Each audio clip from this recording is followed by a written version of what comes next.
Good morning, students. Today we are going to see what is E-plane T junction, and we are going to derive the S matrix of E-plane T junction. Okay. In previous class, we saw what is T junction and how to derive the H-plane T junction S matrix. And today's section we are going to see what is E-plane T and how to derive the S matrix of E-plane T. Okay, so நம்ம previous கிளாஸில் H plane டீனா என்னென்னு பார்த்தோம், அதோட S மேட்ரிக்ஸை derive பண்ணோம். இந்த கிளாஸில் இ plane டீனா என்ன, அதோட எஸ் மேட்ரிக்ஸை எப்படி டெரைவ் பண்ணுறது அப்படின்னு பார்ப்போம். So, a E-plane T is nothing but a rectangular slot is cut along the broader dimension of a long waveguide and the side arm is attached. So, E-plane T is nothing but if you cut the rectangular slot along the broader dimension and if you attach the side arm, that is the E-plane T. Okay.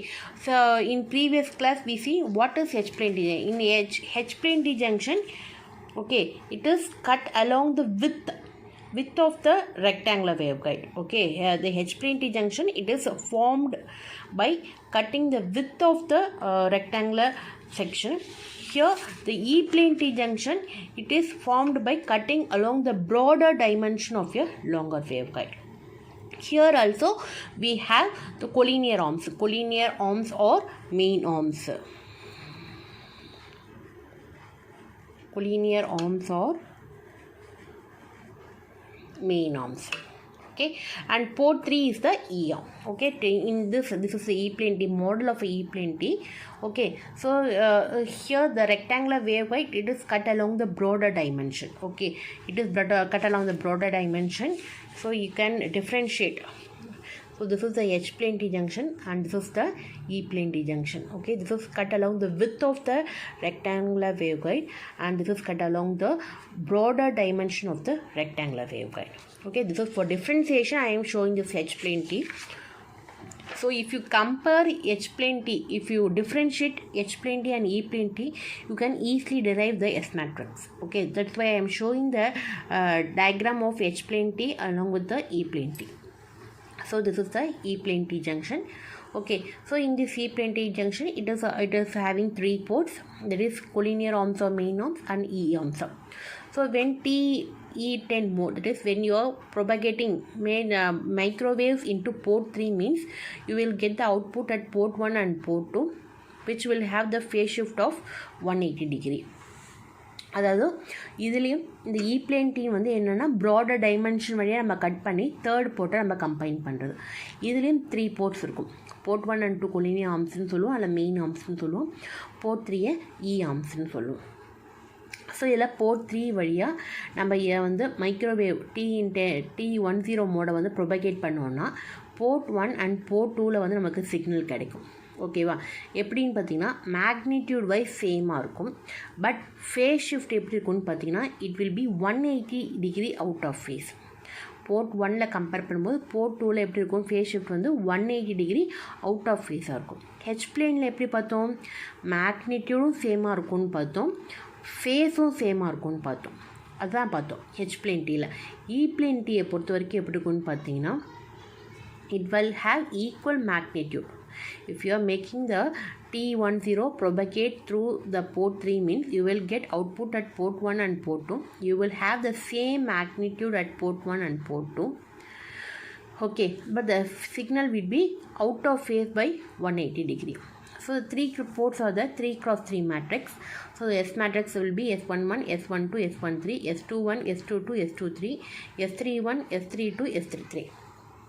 Okay, so here since we are considering, as I said in the H-plane T junction சொன்ன மாதிரி தான் அங்கே 3 போர்ட்ஸை consider பண்ணுறதுனால நம்ம எடுத்துக்கிறது 3x3 மேட்ரிக்ஸை எடுத்துக்கிறோம். So first நம்ம என்ன பண்ணுறோம், எஸ் மேட்ரிக்ஸ் டெரைவ் பண்ண போகிறோம். எஸ் மேட்ரிக்ஸ் டெரைவ் பண்ணுறதுக்கு நம்ம ஃபஸ்ட்டு வந்து 9 டேர்ம்ஸ் நம்ம கண்டுபிடிக்க முடியாது, அதனால் நம்ம என்ன பண்ண போகிறோம், அது H-plane T ஜங்ஷனில் பண்ண மாதிரி இந்த 9 டேர்ம்ஸை சிம்ப்ளிஃபை பண்ணி 4 டேர்ம்ஸ் கண்டுபிடிக்கிற மாதிரி பண்ண போகிறோம். ஓகேவா? ஸோ அதுக்கு நம்ம என்ன பண்ணுறோம்னு பார்த்திங்கன்னா ஃபஸ்ட்டு ஒவ்வொரு இதுவாக எடுத்துக்கிறோம். ஸோ இதை நம்ம ஈப்ளேன் டீயை பொறுத்த வரைக்கும் நமக்கு என்னது, இந்த போர்ட் 1 and 2 சிக்னல் வந்து out of phase by 180. Port 1ல் போர்ட் 3ல் இன்புட் கொடுத்தா போர்ட் 1 and 2ல் ஈக்குவல் மேக்னிடியூட் இருக்கும், but out of phase by 180 degree. அதனால் நம்ம என்ன பண்ணுறோம், S23 is equal to minus S13. ஓகேவா? அதே மாதிரி போர்ட் 3 வந்து பெர்ஃபெக்டாக மேட்ச் ஆச்சுன்னா S33 ஈக்குவல் டு 0. ஓகேவா? ஸோ அடுத்தது பார்த்திங்கன்னா சிமெட்ரிக் ப்ராப்பர்ட்டினால Sij is equal to Sji. ஓகேவா? நம்ம ஒவ்வொரு எஸ் பேராமீட்டர்ஸை எடுத்துக்கிட்டு ஒவ்வொரு எஸ் பேராமீட்டர் ப்ராப்பர்ட்டியை எடுத்துகிட்டு நம்ம என்ன பண்ணுறோம், அதில் ஹெச் பிளேன் டீயில் எப்படி சிம்ப்ளிஃபை பண்ணோமோ அதே மாதிரி தான் இதுலேயும் சிம்ப்ளிஃபை பண்ணுறோம். So S12 is equal to S21, S13 is equal to S31, அதுக்கப்புறம் S23 is equal to S32. ஓகேவா? S32 நம்ம ஹெச் பிளேன் டி ஜங்ஷனில் நம்ம என்ன பார்த்தோன்னு பார்த்தீங்கன்னா ரெண்டும் ஒரே ஃபேஸாக இருக்கிறதுனால நம்ம S23 இஸ் ஈக்குவல் டு S13ன்னு பார்த்துருப்போம். அந்த வீடியோ பார்த்துருந்தீங்கன்னா உங்களுக்கு தெரியும். ஒரே ஃபேஸாக இருக்கிறதுனால S23 இஸ் ஈக்குவல் டு S13ன்னு சொல்லியிருப்போம். ஆனால் இ பிளேன் டீயில் அவுட் ஆஃப் ஃபேஸாக இருக்கிறதுனால நம்ம என்ன பண்ணுறோம், S23 is equal to minus S13 அப்படின்னு சொல்கிறோம். இந்த தேர்டில் அதே தான், போர்ட் 3 வந்து பெர்ஃபெக்டாக மேட்ச் ஆகிறதுனால S33 ஈக்குவல் டு 0. இந்த ஃபோர்த்து ப்ராப்பர்ட்டியும் அதே தான், Sij is equal to Sji.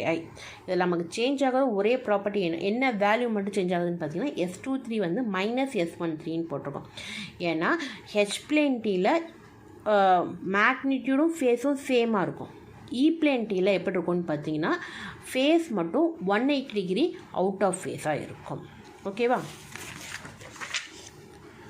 அப்புறம் இந்த ப்ராப்பர்ட்டிஸை நம்ம சிம்ப்ளிஃபை பண்ணி நம்ம என்ன கண்டுபிடிச்சோம் சிம்ப்ளிஃபை பண்ணி நம்ம என்ன பண்ணுறோம், ஹெச் பிளேன் டீயில் கண்டு மாதிரியே S11, S12, S13, அதாவது S21, அதாவது S11, S12, S13, அப்புறம் S21 வந்து எதுக்கு ஈக்குவல் பாருங்கள், S21 எதுக்கு ஈக்குவல், S12க்கு ஈக்குவல். அதனால் நம்ம என்ன பண்ணுறோம், S21க்கு பதிலாக S12 போடுறோம். அதே மாதிரி S22 எதுக்கு ஈக்குவல், அதே தான், S22 எதுக்கு S22 வேலையை அப்படி எடுத்து எழுதிடும். S23 எதுக்கு ஈக்குவல், S23 வந்து S32க்கு ஈக்குவல். கரெக்டாக? அது அகைன் S32 நம்ம எதுக்கு எழுதிக்கிறோம், மைனஸ் S13. இந்த S23 எதுக்கு ஈக்குவல், மைனஸ் S13க்கு ஈக்குவல். அடுத்தது S31 எதுக்கு ஈக்குவல், S13க்கு ஈக்குவல். அதே மாதிரி S32 எதுக்கு ஈக்குவல், S32 வந்து S23க்கு equal, which is equal to minus S13. So இந்த வேல்யூ நம்ம என்ன பண்ணுறோம், சிம்ப்ளிஃபை பண்ணி இங்கே எழுதுகிறோம். சிம்ப்ளிஃபை பண்ணி நம்ம என்ன பண்ண போகிறோம், 9 டேர்ம்ஸ்க்கு பதிலாக 4 டேர்ம்ஸ் கண்டுபிடிச்சா போதும். என்னது, S11, S12, S13, S22, இந்த 4 டேர்ம்ஸ் கண்டுபிடிச்சா போதும். So fourth property as usual நம்ம ஹெச் பிளேன் டீயில் என்ன பார்த்தோம், அதே ப்ராப்பர்ட்டி தான், S matrix conjugate into S matrix which is equal to identity matrix. அதாவது row 1 column 1, row 2 column 2, row 3 column 3, row 3 column 1, மூணுது நம்ம என்ன பண்ணுறோம், மல்டிப்ளை பண்ணிவிட்டு நெக்ஸ்ட்டு என்ன பண்ணுறோம், சிம்ப்ளிஃபை பண்ணுறோம். ஸோ அதில் சிம்ப்ளிஃபை பண்ணும்போது இதில் நம்ம என்ன பண்ணுறோம்னா 5th and 6th ஈக்குவேஷன் எடுத்து கம்பேர் பண்ணுறோம். 5th and 6th ஈக்குவேஷனை கம்பேர் பண்ணால் S12 காமனாக இருக்கும், S13 காமனாக இருக்கும். அப்போ S11 is equal to S22. அதேமாதிரி 7th ஈக்குவேஷன் நம்ம ஆல்ரெடி நம்ம சிம்ப்ளிஃபை பண்ணும்போது ஹெச் பிளேன்ட்டில் நம்ம என்ன பண்ணுவோம், இந்த டேர்ம் தான் நம்ம ஃபஸ்ட் எடுத்து சிம்ப்ளிஃபை பண்ணோம். ஏன்னா இது சிம்ப்ளிஃபை பண்ணிட்டா மற்ற டேர்ம்ஸ் ஈஸியாக இருக்கும்னால. அப்போ S13 வழி நமக்கு என்ன வேல்யூ வரும், 1/√2. அதுலேயும் ஹெச் பிளேன் டீலையும் நமக்கு S13 வழி நமக்கு என்ன இருந்தது, 1/√2 தான் வந்துச்சு. நெக்ஸ்ட் என்ன பண்ணுறோம், இந்த 8th ஈக்குவேஷன் இதுலேயும் நம்ம அதே ஹெச் பிளேன் டி டெரிவேஷனில் இதே தான் எடுத்துக்கிட்டோம். S13 காமன் எடுத்துக்கிட்டு S13 into S11 conjugate minus S12 conjugate பார்த்தோம். கரெக்டாக? ஆனால் ஹெச் பிளேன் டி ஜங்ஷன் நடுவில் ப்ளஸ் வரும், இங்கே நம்ம என்ன பார்க்குறோம், மைனஸ் பார்க்குறோம். அப்போ S13 காமன் எடுத்துட்டால் S11 conjugate minus S12 conjugate equal to 0. அப்போ S11 is equal to S12 is equal to S22. ஓகேவா? நெக்ஸ்ட் நம்ம என்ன பண்ணுறோன்னு பார்த்தீங்கன்னா இந்த வேல்யூஸ் நம்ம என்ன கண்டுபிடிச்சிருக்கோம், அதாவது இந்த 9th 10th இந்த வேல்யூஸில் நம்ம என்ன பண்ணுறோன்னா 5th ஈக்குவேஷனும் சப்ஸ்டியூட் பண்ணுறோம். 5th ஈக்குவேஷன் எதுக்கு பதிலாக சப்ஸ்டியூட் பண்ணுறோம், S12 எதுக்கு ஈக்குவல், S11க்கு ஈக்குவல், S12 S11க்கு ஈக்குவல். அப்புறம் S13 எதுக்கு ஈக்குவல், 1 by root 2 நம்ம கண்டுபிடிச்சிருக்கோம். ஸோ நம்ம என்ன பண்ண போகிறோம், அந்த ஃபிஃப்த் ஈக்குவேஷனில் S12க்கு பதிலாக S11 சப்ஸ்டியூட் பண்ணியிருக்கோம், S13க்கு பதிலாக 1 by 2 சப்ஸ்டியூட் பண்ணியிருக்கோம். சப்ஸ்டியூட் பண்ண என்ன வரும், 2S11 square is equal to 1 by 2. அதாவது இந்த 1ல் இந்த ஹாஃபாக கழிச்சோன்னா 1 by 2 வரும். அப்போ S11 இஸ் ஈக்குவல் டு நமக்கு என்ன வேல்யூ வரும், 1 by 2. ஸோ அப்போ நம்ம கண்டுபிடிச்சாச்சு, S11 வேல்யூயும் கண்டுபிடிச்சாச்சு. ஓகேவா, S12 வேல்யூ நமக்கு S12 வேல்யூ நமக்கு எதுக்கு ஈக்குவல், S11க்கு ஈக்குவல். S12 வேல்யூயும் கண்டுபிடிச்சாச்சு. S22 வேல்யூ எதுக்கு ஈக்குவல், S11 தான் ஈக்குவல், அதையும் கண்டுபிடிச்சாச்சு. S13யும் கண்டுபிடிச்சது. இந்த 4 வேல்யூஸும் நம்ம சப்ஸ்டியூட் கண்டுபிடிச்சதுனால அதை S மேட்ரிக்ஸில் சப்ஸ்டியூட் பண்ணால் அதுதான் E பிளேன் Tயோட S மேட்ரிக்ஸ். ரொம்ப சிம்பிளானது இந்த derivation.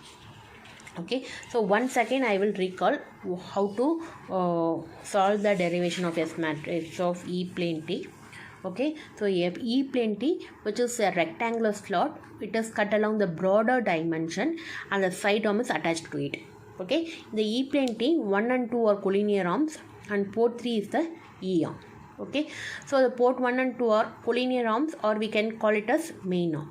Okay, so when we pass the T10 mode to propagate into port 3 means the output at port 1 and 2 will have the phase shift of 180 degree. So it will have 3, since we have 3 ports, it will have 3 cross 3 matrix. So 3 cross 3 matrix, this is a general 3 cross 3 matrix.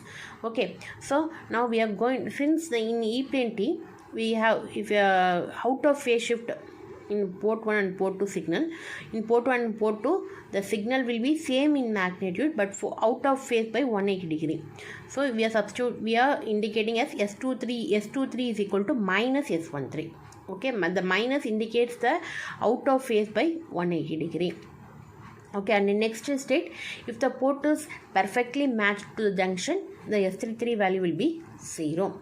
And then next property, symmetric property, that is Sij is equal to Sji, which is S12 is equal to S21, S13 is equal to S31, S23 is equal to S32.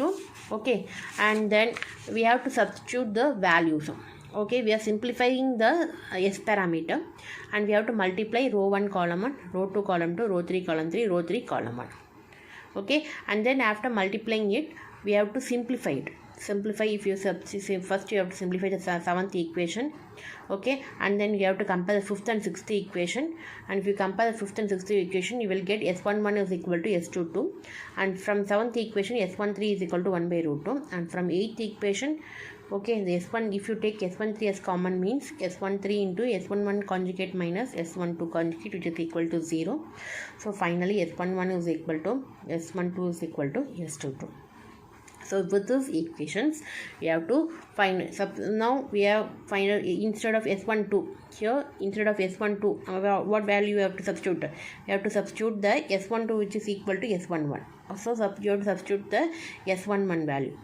Okay, S11, and then instead of S13 we have to substitute 1 by root 2. So if you put in magnitude means the 1 by root 2 will becomes 1 by 2. Okay, so S11 square plus S11 square plus 1 by 2 is equal to 1. 2S11 square is equal to 1 by 2. And if you bring this, if you simplify it, S11 value is equal to 1 by 2. Okay, so S11 value is equal to 1 by 2. S11 is also equal to 1 by root S12. So S12 is equal to 1 by 2. Okay, S13 is equal to what is the value? 1 by root 2. So S13 is equal to 1 by root 2. Okay, and then S21 is equal to what? S21 is equal to S1 by 2. So S12 is equal to 1 by 2. Again S22 value is also, which is equal to S12 or S11. So the value is 1 by 2. And then S13 which is equal to S31, which is equal to, value is equal to minus 1 by root 2, and S31 which is equal to S13. Okay, S13 which is equal to 1 by root 2, and then S32. So from this properties from this equations. So from these equations we have to derive the S matrix of E plane T. Okay, similar what are the என்னென்ன rules நம்ம follow பண்ணுவோமோ H plane T க்கு அதே rules follow பண்ணி நம்ம E plane T யோட S matrix கண்டுபிடிக்க வேண்டியதான். So this is the E plane S matrix of E plane T. Okay, thank you students. If you have any doubts you can clarify. If you like my channel, please share it with your friends and subscribe my channel. Thank you students. We will see in the next video. Thank you.